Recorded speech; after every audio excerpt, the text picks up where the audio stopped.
So ayan po yung kasawari, na-feature po siya sa most dangerous bear dahil yung big and close po niya, ginagamit niya po for attack, kaya niya Picture mo, para makita niyo yung laki. using their big and Hindi ito no. Opo.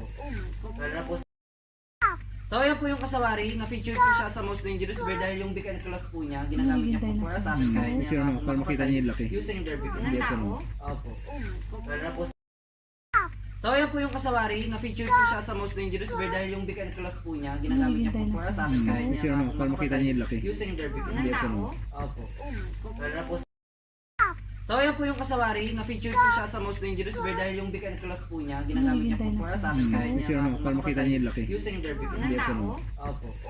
Lalo na po so ayan po yung kasawari, na-feature po siya sa most dangerous bear dahil yung big and close po niya, ginagamit niya po for attack, kaya niya Picture mo, para makita niyo yung laki. using their big and Hindi ito no. Opo.